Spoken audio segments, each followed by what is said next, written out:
اعوذ باللہ من الشیطان الرجیم بسم اللہ الرحمن الرحیم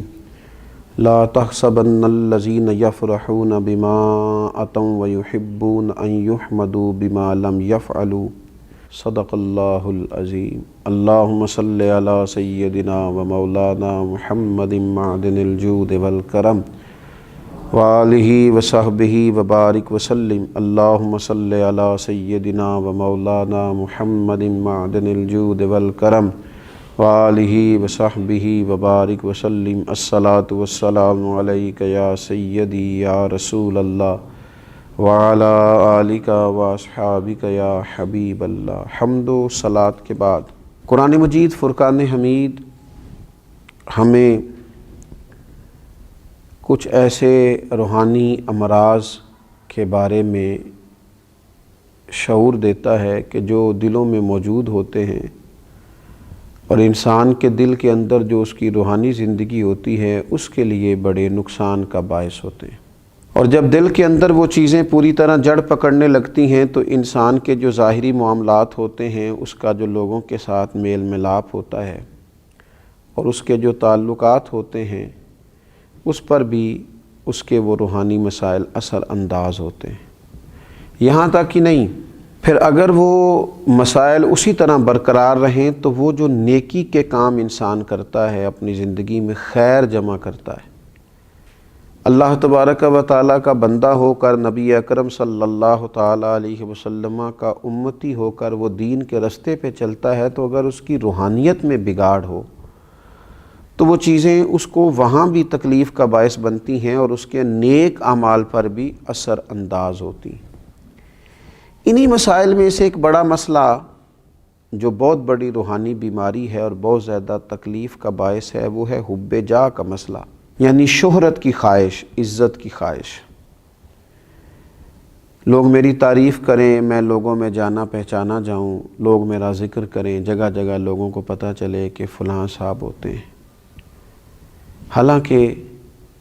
حضرت مولا علی شیر خدا کرم اللہ تعالی وجہہ الکریم ارشاد فرماتے ہیں، اسے مبارک ہو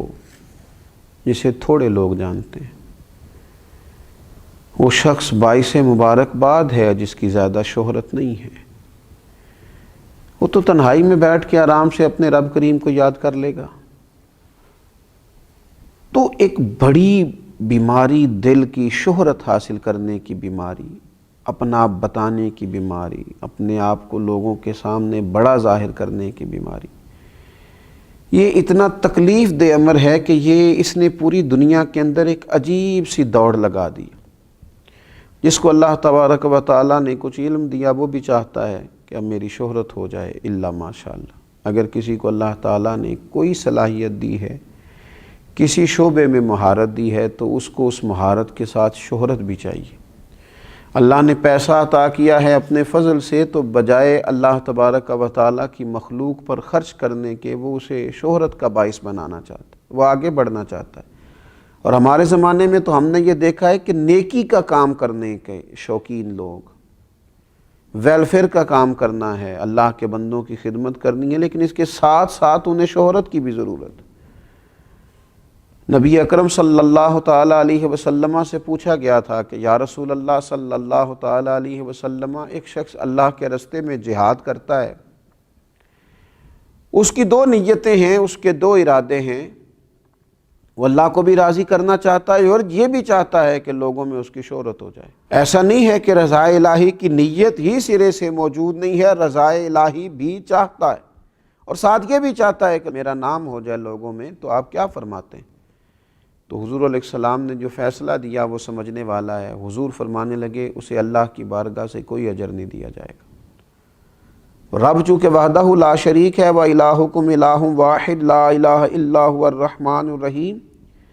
وہ وحدہ لا شریک ہے، تمہارا معبود، تو وہ فقط اسی عمل کو پسند کرتا ہے جو خالص اللہ کی رضا کے لیے کیا جائے۔ تو یہ جو شہرت کی طلب ہے، یہ جو ہوس ہے، یہ جو ہرس ہے، کوئی بھی نیک کام کرنا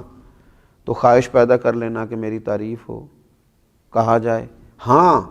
ایک بات ہے، ایک شخص چاہتا نہیں ہے لیکن اللہ اس کی شہرت کر دیتا ہے، تو یہ مالک کا فضل ہے۔ اس کی طلب نہیں تھی، خواہش نہیں تھی، آپ دیکھیے انبیاء کرام علیہ السلام کو کتنی شہرت ملی دنیا میں، خلفائے راشدین کو کتنی شہرت ملی، اللہ کے نیک بندے اولیاء اللہ کو کتنی شہرت ملی۔ وہ خود بخود اللہ تعالیٰ ان کے لیے اہتمام فضل کر دے، ان پر کرم ہو جائے، وہ بات الگ ہے، لیکن اپنی خواہش پیدا کرنا اور ہمہ وقت اس طلب اور تڑپ میں رہنا کہ ہمیں اللہ تبارک و تعالیٰ کوئی ایسا نظام کر دے کہ ہم مشہور ہو جائیں، یہ طریقہ درست نہیں ہے۔ اہل یہود کہ یہ عادت قرآن مجید نے بیان کی، ان کا طریقہ بیان کیا اور فرمایا لا تحسبن الذین یفرحون بما اتوا ویحبون ان یحمدوا بما لم یفعلوا، فرمایا ہرگز نہ سمجھنا انہیں جو خوش ہوتے ہیں اپنے کیے پر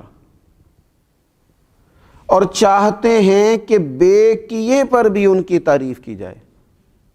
ایسا کام بما لم یفعلوا جو انہوں نے کیا ہی نہیں اس پر بھی چاہتے ہیں ان کی تعریف ہو، جو اہل نہیں ہے جس چیز کے اس پر بھی وہ تعریف چاہتے ہیں، جو ہنر، جو فن، جو خوبی ان کے پاس موجود ہی نہیں ہے، ان یحمدوا بما لم یفعلوا، اس پر بھی تعریف مانگتے ہیں جو کام انہوں نے کیا نہیں ہے۔ آپ دیکھیے نا، یہ ہمارے ملک میں آپ کبھی نظر دوڑا کے دیکھیں تو ڈھیر سارے لوگ ایسے ہیں جو بہت سارا کریڈٹ اپنے کھاتے میں ڈالنا چاہتے ہیں، حالانکہ وہ کام انہوں نے کیا ہی نہیں، پیسہ قوم کا لگ گیا، محنت کسی نے کی، اور تختی لگانے کی باری آئی تو ہر شخص اپنا کریڈٹ لینا چاہتا ہے، وہ کہتا ہے اس کو میرے کھاتے میں ڈال دو۔ اہل یہود کا طریقہ بتایا اللہ تعالیٰ نے، اللہ مسلمانوں کو اس سے محفوظ فرمائے، فرمایا کہ وہ جو نہیں کیا بے کیے پر بھی تعریف کرنا چاہتے ہیں، فرمایا ایسوں کو ہرگز عذاب سے دور نہ رکھا جائے گا، ایسوں کو ہرگز عذاب سے دور نہ جاننا، وَلَهُمْ عَذَابٌ أَلِيمٌ، ان کے لیے دردناک عذاب ہے، یہ عذاب کے مستحق ہیں اللہ کی بارگاہ میں۔ میرے نبی اکرم صلی اللہ تعالیٰ علیہ وسلم نے فرمایا انسان کے لیے برا ہونے کے لیے اتنا ہی کافی ہے کہ لوگ اس کے دین یا دنیا کے معاملے میں اس کی طرف انگلیوں سے اشارہ کریں، یعنی اس کی تعریف کریں، البتہ جسے اللہ محفوظ رکھے۔ فرمایا یہ تو برا ہونے کی علامت ہے کہ لوگ تیری تعریفیں کرتے پھریں، وہ جو تو چاہتا تھا، اگر تو چاہتا تھا، اس کی شرح میں شارحین نے لکھا اگر تو چاہتا تھا میری تعریف ہو تو پھر یہ تیرے برا ہونے کی علامت ہو گئی تیری تعریف۔ اور ایک حدیث پاک میں فرمایا کہ نبی پاک صلی اللہ تعالیٰ علیہ وسلم نے کہ کچھ لوگ اپنے اعمال لے کے قیامت کے دن اللہ کی بارگاہ میں حاضر ہوں گے تو رب فرمائے گا ان سے جا کے اجر لو جن کو دکھانے کے لیے کرتے تھے، میرے پاس تو تمہارے اس عمل کا اجر موجود ہے جو تم نے میرے لیے کیا تھا، جاؤ جا کے ان سے اجر لو۔ حضرت مولا علی شیر خدا رضی اللہ تعالیٰ عنہ فرماتے ہیں خرچ کرو لیکن شہرت نہ چاہو، اپنی شخصیت کو اس طرح بلند نہ کرو کہ تمہارا ذکر کیا جائے اور لوگ جانیں، بلکہ اپنے آپ کو چھپا کے رکھو، اسی کسے دے کچھ بھی نہ لگ دے، نہ کوئی ساڈا دردی، اپنے آپ کو چھپا کے رکھو، خاموشی اختیار کرو، اس طرح کہ تم محفوظ رہو گے، نیک لوگ تم سے خوش ہو جائیں گے اور بدکار تم سے ناخوش ہو جائیں گے۔ فرمایا یہ کام کرو، ان کو اپنی زندگی کے اندر طے کرو۔ ایک بزرگ گزرے ہیں حضرت ابو الحسن محمد بن اسلم توسی رحمۃ اللہ تعالی علیہ، حضرت ابو عبداللہ رحمۃ اللہ علیہ فرماتے ہیں کہ میں ان کے ساتھ 20 سال تک رہا ہوں، میں نے انہیں صرف فرائض اور واجبات ہی ادا کرتے دیکھا ہے، وہ فرض نماز پڑھتے، واجبات ادا کرتے اور وہ اپنے حجرے میں چلے جاتے۔ 20 سال کے بعد سمجھ آئی کہ یہ وہ شخص ہے جو گھنٹوں اپنے رب کی عبادت کرتا ہے، یہ وہ شخص ہے جو گھنٹوں بیٹھ کر تلاوت قرآن کرتا ہے، حضور علیہ السلام پر درود و سلام عرض کرتا ہے، لیکن 20 سالوں میں نے انہیں جتنی بھی عبادت کرتے دیکھا، چھپ کے کرتے دیکھا۔ پوچھنے والے نے پوچھا تو فرمانے لگے جس کے لیے کرتا ہوں وہ دیکھتا ہے، جس کی رضا کے لیے کرتا ہوں وہ آشنا ہے، اور میرے عمل سے بھی آشنا ہے اور میرے دل کی کیفیت سے بھی آشنا ہے۔ یہ جو شہرت کی خواہش ہے، آپ یقین کریں جب آدمی مشہور ہو جاتا ہے تو وہ تو بہت سارے ایسے کام بھی نہیں کر پاتا جو اسے کرنے چاہیے، بہت سارے ایسے رشتے جہاں اس کا وقت دینا بڑا ضروری ہوتا ہے وہ دے نہیں پاتا۔ وہ تو چاہتا ہے کہ میں کبھی تنہائی میں بیٹھ کے رو لوں، پر وہ تو رو بھی نہیں پاتا۔ وہ چاہتا ہے کہ کبھی مجھے کوئی موقع ملے جہاں میں کوئی خیر کا کام کر لوں، کر نہیں پاتا۔ شہرت کی بلندیاں اور یہ عروج، یہ بہت سارے ایسے معاملات کرتا ہے جس سے انسان روحانی طور پر جو بہت مضبوط ہو سکتا ہے ہو نہیں پاتا۔ اٹھ بلیا چل اوتھے وسیے جتھے وس دینی سارے انے۔ اٹھ بلیا چل اوتھے وسیے جتھے وس دینی سارے انے۔ نہ کوئی ساڈی ذات پچھانے، نہ کوئی سانو منے۔ اللہ تبارک و تعالی شہرت کی بری خواہش سے محفوظ رکھے۔ وما علینا الا البلاغ۔